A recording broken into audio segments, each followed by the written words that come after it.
കഴിഞ്ഞ ദിവസങ്ങളിൽ നമ്മൾ ഏറ്റവും കൂടുതൽ ചർച്ച ചെയ്തതും നമ്മൾ ഏറ്റവും കൂടുതൽ കണ്ടതുമൊക്കെ നെയ്യാറ്റിൻകരയിൽ നിന്നുള്ള വാർത്തകളായിരുന്നു. നെയ്യാറ്റിൻകരയിലെ ഗോപൻ സ്വാമിയുടെ സമാധിയുമായൊക്കെ ബന്ധപ്പെട്ട വാർത്തകളായിരുന്നു. സമാധി ചടങ്ങുകളൊക്കെ ഇന്നലെ പൂർത്തിയായി. പക്ഷേ വിവാദങ്ങൾ ഇപ്പോഴും പൂർണ്ണമായി അവസാനിച്ചിട്ടില്ല. പ്രാഥമിക പരിശോധനയിൽ പോലീസും ഫോറൻസിക് സംഘവുമൊക്കെ ഈ മരണത്തിൽ അസ്വാഭാവികത ഒന്നും കണ്ടെത്തിയിട്ടില്ലെങ്കിലും ആന്തരിക അവയവങ്ങളുടെ വിശദമായ പരിശോധനാ ഫലം ഇനിയും പുറത്തു വരാനുണ്ട്.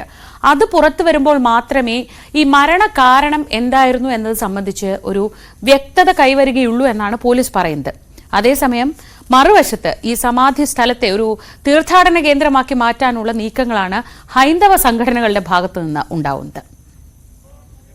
ഉത്തരം കിട്ടാത്ത നിരവധി ചോദ്യങ്ങളാണ് ഗോപൻ സ്വാമി സമാധി വിവാദത്തിൽ പോലീസിനെ ഇപ്പോഴും കുഴയ്ക്കുന്നത്.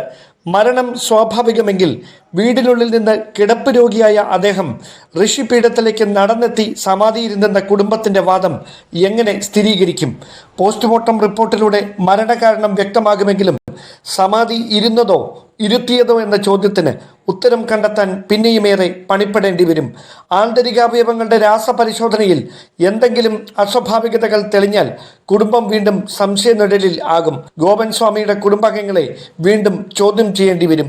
പക്ഷേ പോലീസിന്റെ തുടർ നീക്കങ്ങൾക്ക് വെല്ലുവിളിയായി മാറാൻ പോകുന്നത് ഹൈന്ദവ സംഘടനകളുടെ നേതൃത്വത്തിൽ കാവുംവിളാകത്ത് നടന്ന മഹാസമാധി തന്നെ.